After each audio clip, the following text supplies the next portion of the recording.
Monday morning, I called up over to John Rawls' office, because I was right there in Boston. And over the phone, I kind of wagged my school tie at them and said, I graduated from the college in '67, the law school, the divinity school, blah, or the law school at that point. And I said, I'd like to have maybe 10, 15 minutes to talk to Professor Rawls about his new book. And so they called back and said, good, okay, you got 20 minutes, you get to come over and see him. So I went over to sit down and talk to him. So I'm sitting there with the chair of the Department of Philosophy at Harvard University, and I'm discussing the cases that I had done. With the Pentagon Papers and the Attica prison case, that everybody was killed there, and a whole series of things that I'd done in the few years that I've been out of law school. And he was completely captivated by why anybody that was so directly and concretely involved in a lot of these cases would really care about kind of an abstract concept like this, about the different theories of justice. And I said, look, it's got a real concrete problem here. I'm trying to figure out how to persuade F. Lee Bailey, to do something good for the world. I've sat with the senior partners at Cahill, the #1 litigation firm in the world, trying to talk with them how they shouldn't be asking me to represent A&P to justify their discriminatory pricing in the ghetto areas, that they should be not doing that. And I can help them understand how to stop doing that, but they weren't listening. And I said I felt kind of inadequate because I couldn't figure out how to persuade them to not do this anymore and to do what I was trying to talk them to. And so I really want to talk to you about how I would go about kind of preparing myself better to help persuade these people. And so he said, what you ought to do is you ought to come back to the university.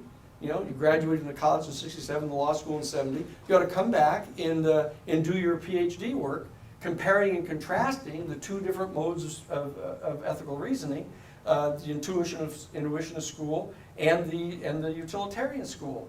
And so I said, that's a good idea. I don't want to stay at Bailey's office anymore, so I'll sign up and I'll come back. So I came back, and I came back to the university that fall in '73. And when I got to the school, I thought I was going to end up being in the Department of Philosophy, studying with Rawls. But Rawls had assigned me over to study under Dr. Ralph Potter, who was the professor of comparative social ethics at the school. And he was based at the Divinity School. So I ended up actually being enrolled in the Divinity School, at Harvard Divinity School, and studying under Dr. Ralph Potter. And it was Dr. Ralph Potter that told me this thing that I'm going to share with you now. The most important thing that I think I've probably ever learned in the realm of politics. What he said is this. He said that if in fact you're, as a community, faced with a particular public policy problem, you're going to always get a set of alternative proposals as to how to address that public policy problem. And they're always going to follow a certain pattern. That the community will always divide itself into 5 basic different groups. He said, and that one of these groups, he said, is a group that you can call the right systematists. And at the far end of a spectrum, of a straight political spectrum, you're going to have another group that are left systematists. And just on this bar graph, the sociological bar graph, which was actually designed by Talcott Parsons, who was the chair of the Department of Sociology at Harvard University for 30 years, before David Reisman came in. And Ralph had studied under Talcott Parsons. And Parsons is the one that designed this left-right political spectrum of right-wingers and left-wingers that you hear about. You probably thought it always existed forever, but it didn't. He said, and that it turns out that inside the left systematist, right systematist, you have another group that's called left marginalists. And, of course, right marginalists, he said. And to no one's great surprise, in the middle, you had middle marginalists. And he said that your community will divide itself into 5 different groups, and they'll each propose a solution to your problem, but they'll be completely different than each other because they're predicated upon a whole set of different assumptions about facts and reality.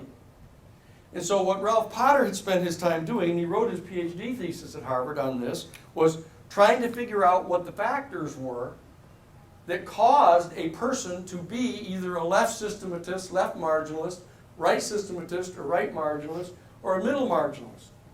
And so that what he discovered, and I want to, we've got a little bit of time, right? I want to just explain to you what Ralph Potter determined after years of study on this, is he determined that there were basically 4 basic factors that went into determining whether what particular worldview a person was going to have. And you'll find if you look into this stuff with Ralph Potter, and Potter's box they call this, that you'll find all kinds of different proffers being put into these boxes. I had the privilege of spending the 2 full years with Ralph Potter in cornering him and pounding on him and harassing him to tell me what the bottom line was on this. Because I'm a functionalist. I said, I'm not here, figuring out how many, angels dance on heads of pins. I'm here because I'm going back into practicing law and I'm trying to figure out how to get something done here. So I said, stop giving me 5 different options of what's in each one of these boxes. Tell me what the bottom line is. And he said, all right, I'll tell you. He said that the 4 fundamental beliefs that a person comes to about these 4 things are what determine her or his worldview. And the first one is their cosmology. Why do these things always stop working? Okay? The person's cosmology. And that is, what is the person's assumption about how the whole universe came into being? The issue that Scott was talking with your 7-year-old about the other day. Okay? And the 7-year-old says, oh, what is this? What am I supposed to think about how the universe came into being? Like this Big Bang Theory. He said, what does that mean? That a dump truck sort of ran into a lollipop and dumped the stuff and the universe came into being? That was what he said, which was pretty good for a 7-year-old kid. But so the question is, what is the person's belief about how the universe came into being? Or do they believe it's always been in existence? Okay? The second fundamental belief is their teleology. And that is, what do they think the universe is doing now that it's here? Is it expanding and disintegrating? Is it expanding and contracting? Is it, what's it doing? Is there any kind of teleological dynamic pursuant to which the universe is unfolding in some kind of teleological manner towards some type of predictable place or condition? Because if in fact you share different beliefs about that, you're going to have fundamentally different worldview. Okay?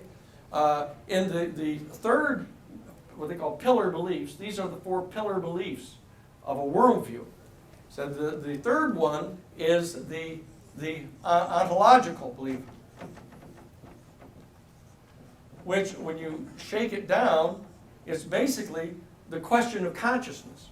How did consciousness come into existence in the physical universe? If you have a physical universe of stones and elements and chemicals all manifesting themselves, how did consciousness arise in the midst of this phenomenon? And what's the nature of consciousness? Is it substantive? Is it a mirage? Is it a subfunction of the arbitrary interaction between mass and energy? There's some kind of epiphenomenon of a physiological nature? Did it exist beforehand? Maybe did consciousness exist beforehand? In that the material realm is all a manifestation of consciousness. These are the questions we're going to be talking about in the course, relating them to direct worldviews that have to do with political views. Okay? So this is the ontological question. And the fourth and final one of these was the epistemological question.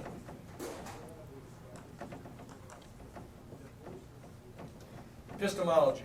And that is the question of what means do we have as human beings, individually and collectively, what means do we have at our disposal by means of which we can possibly answer cosmic questions like this? Are we confined, for example, to the simple experience of our five senses, then processed through our intellect in our brain to process them all out, even magnified with artificial devices that magnify our sight and our hearing and even our thinking with computers? Is it a linear process of some sort? Is that all we have functioning? Or do we possibly have other types of faculties? Ergo, the Crane-Brinton observation, that it is postulated by the greatest minds of our entire history of our world that we are evolving a new faculty, like sight, like hearing. Like sight, as we know, evolved over millions of years in living beings to be able to resonate and respond to a pre-existent phenomenon of light. It's a particular electromagnetic frequency. It's got a particular pitch and amplitude. It's a phenomenon. It's a physical phenomenon.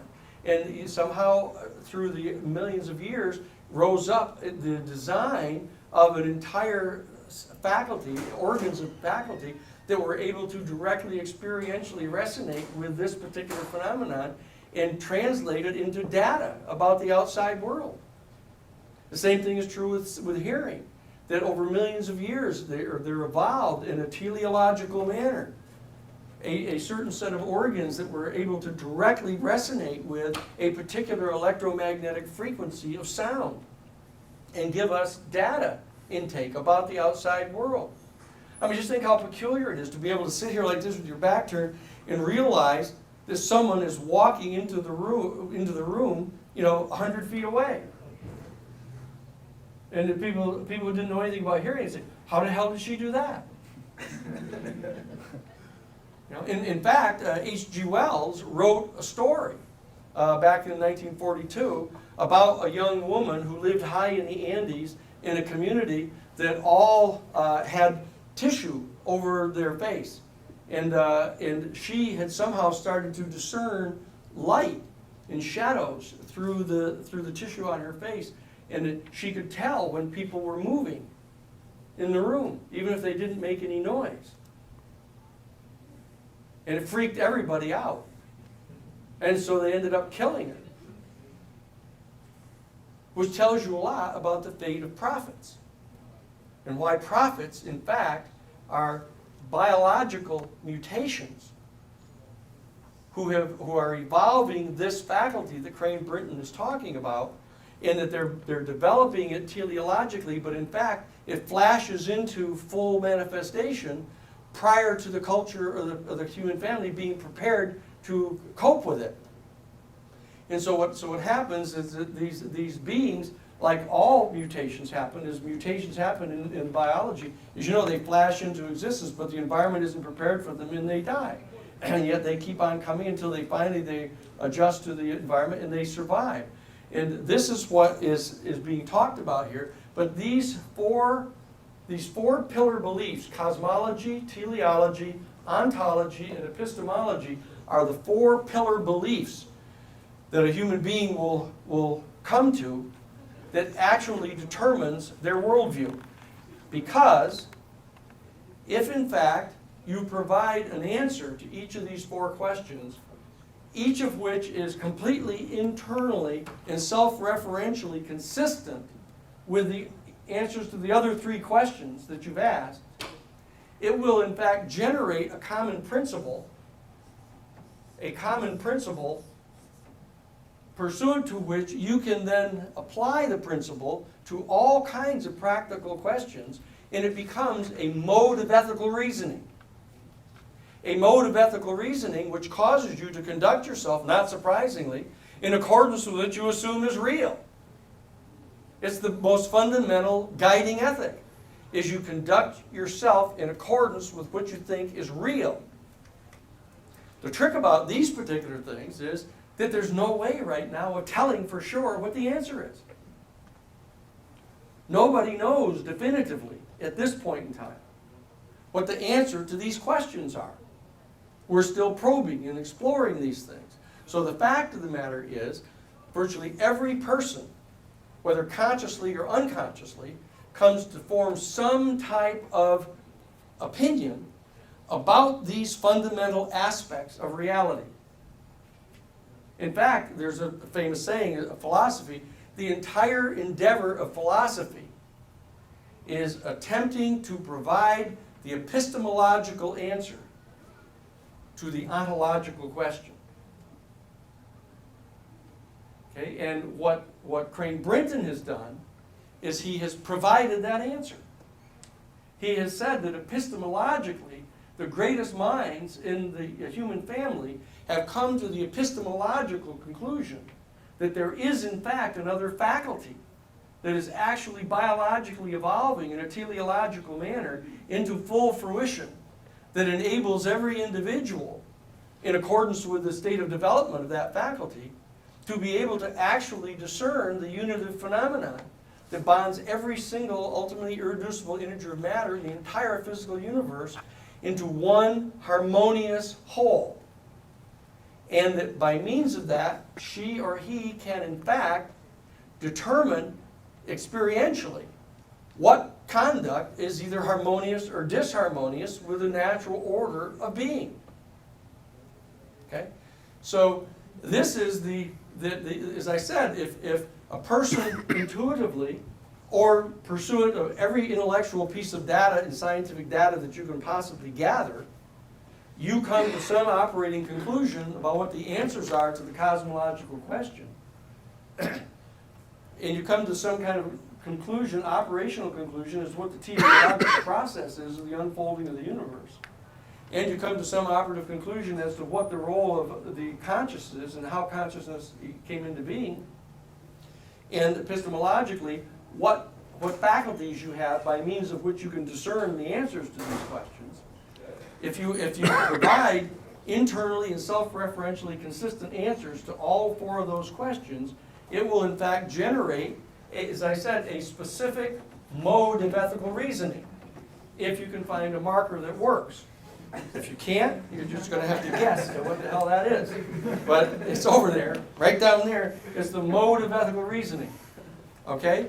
And what's more, if you apply that same mode of ethical reasoning consistently to all of the basic questions that arise in a normal person's life, it will generate a philosophy. That's where philosophy comes from. That's where the different philosophies arise, is they come from the different modes of ethical reasoning that are generated by answering these questions. And once you have a particular philosophy in place, one of the derivative aspects of your philosophy is your political philosophy. And so what you discover is that there is, in fact, a political spectrum that, are there any of these things anywhere around? That, what do I do here? Anyway, I guess not. This may be one of those things we write and it never goes off the board. Dry erase, it is. Okay, here we go. Well, that's wrong. I guess it's not bright enough. Here we go, red. Red is good. Okay, here we go. All right, there we go. Okay. So what I discovered is that the right systematists over here and the left systematists here, and your left marginalists here, and your right marginalists here, and your middle marginalists here. In fact, what I was designing my master's thesis on at Harvard University, the Divinity School, my MTS, was in fact that I think he made a mistake. That in fact Talcott Parsons came up short. It isn't 5 groups that you actually fall into, it's actually 7. That in fact, what you have here is the right systematists are authoritarians. And the right marginalists are reactionaries. And that there's a new one is called a right middle marginalist. And this is a conservative. And your middle marginalists, of course, are your moderates. And your left middle marginalists are your liberals. and your left marginalists are your progressives, and your left systematists are your utopianists. And there they are. There's the political spectrum that you hear so much about all the time. And it's why when you hear all these bizarre talking heads on all these television shows, and they're referring to people kind of recklessly as a conservative or a moderate or something, you never hear them talk about them being reactionaries, though you know perfectly well that's what they are. And they certainly don't talk about them being authoritarians because they don't like those people anymore. But the reality is here it is. Here is the spectrum of political worldviews. And that what happens is that, in addition, flowing from the philosophy that is generated by the application of the mode of ethical reasoning, here, that when you apply this to, as I said, to the everyday important questions that arise in a person's life over the course of their lifespan, it generates a philosophy, an entire philosophy. And that, as I said, that these political philosophies are in fact derivative of the philosophy. And if it's done with rigor and intellectual acuity, there is precision in this entire process. And that's what you're after. As intellectuals, you're after precision. You want clarity in your thinking.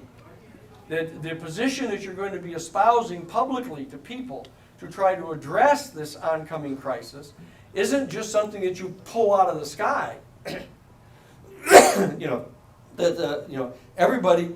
Actually, there's an old saying that a CIA guy told me one time, which since we're in secret, he said, "You know, Danny, opinions are like assholes. Everybody's got one." That's the CIA. All right. So the fact that you got an opinion about something doesn't mean shit, actually, because people will not resonate to it simply because you happen to have an opinion. What they will do is they will resonate to it if, in fact, it's consistent and has integrity and it relates to something cosmic. And that they can tell that when you're communicating with them. And you'll discover that if you're clear and you're systematic and you're rigorous in your thinking, that in fact you will discover that people don't all agree with you. There are people who have a different worldview. But what you can do is you can challenge them and say, okay, tell me about your worldview. Tell me what it is you believe about these things so that I can understand why it is you're saying what you're saying. And then you have a meaningful and intelligent debate going on. And it's important for you to know that the derivative of one's philosophy is not only one's political philosophy, but is also one's whole theory of human psychology is derivative of your philosophy, as is your whole mode of spiritual expression is a function of your philosophy, which is in fact a function of your belief about these things. And also your whole social theory of how a community should organize itself and how you go about gathering information and sharing views in your community to come to a collective decision. How you believe in these things will determine what that is. Okay? And so what we'll do is we will later in the course, we'll talk about what the particular alternative answers are to these questions. And I'll just close with a brief example just to hopefully whet your intellectual appetite for our gathering on Monday and say that, look, cosmologically, if you believe that the cosmos kind of came into existence through the Big Bang, right? And teleologically, it's just expanding out and away from the locus of the original Big Bang.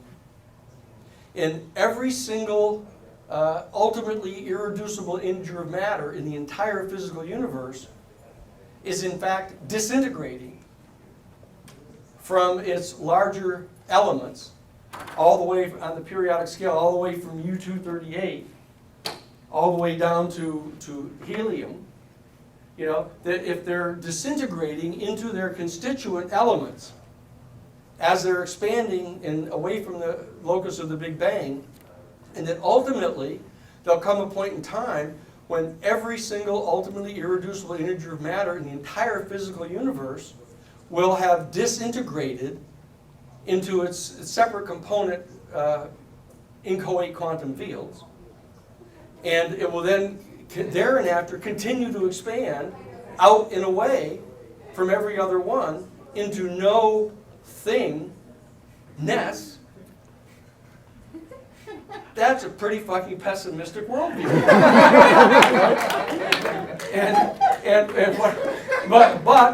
But the fact of the matter is, that is the basic assumption of the authoritarians. And that's why the world is a world of chaos.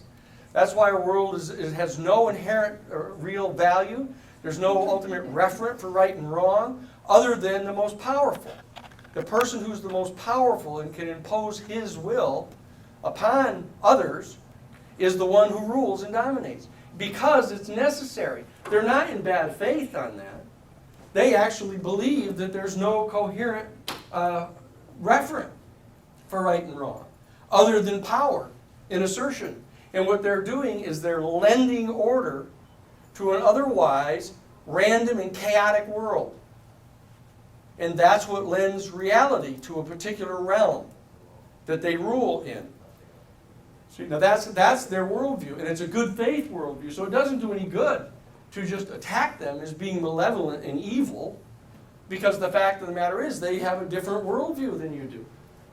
And you certainly are not going to be able to persuade them and say, here, let me tell you about my cosmology.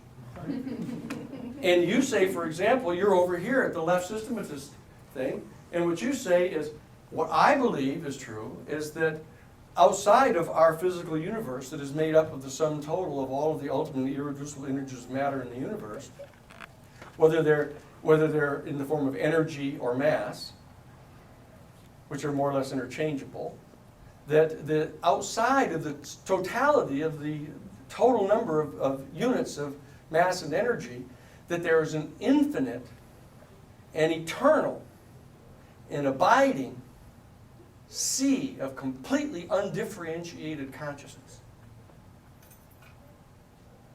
that in fact enfolded the physical universe into being. That's how the Big Bang occurred. That there was an actual manifestation of consciousness into condensed form that was the original pinhead-sized composite of all of the matter in the universe. And that there was a moment in which every single ultimately irreducible integer of matter in the entire physical universe, abiding in the size of a head of a pin, the polarity of every single ultimately irreducible integer inchoate quantum field, reversed its polarity and repelled itself from every other one. Not just from the center outward, but from every other one. And it generated the Big Bang. And it lent impetus to every single ultimately irreducible integer of matter. And they went out and away, forming configurations of mass and energy out into the universe. And they continue to expand out and away from that. But, pursuant to this particular worldview, every single one of those inchoate quantum fields is in fact a unit of consciousness. And that's why directing your intention to such an inchoate quantum field can actually cause it to manifest as either a unit of mass or a wave of energy. And it's why our human intention can actually change reality itself. And that's why the Newtonian Cartesian worldview is incorrect. The classic scientific worldview of the middle marginalists is that nothing exists except that which you can taste, touch, feel, measure, weigh. And they won't acknowledge that anything is real until it's proven. Even though they'll acknowledge that it might be, it's conceivable of, but they won't acknowledge that anything is true until it's been absolutely proven and replicated. And so they have a different worldview entirely. And so it's these worldviews that we're going to be working with in the course. And we're going to be discussing consistently what the relationship of these different worldviews are and what their takes are on this thesis that Crane Brinton has asserted. That there is in fact evolving in our human family a new faculty by means of which we can directly and experientially encounter, like seeing or hearing, the unitive phenomenon that binds every one of these ultimately irreducible innards of matter into a unified harmonic whole. That is the experience that resides at the base of mystical experience, that is the warp and the woof of prophecy. And it is the secret asset that we have as prophets who are public intellectuals. That's your job.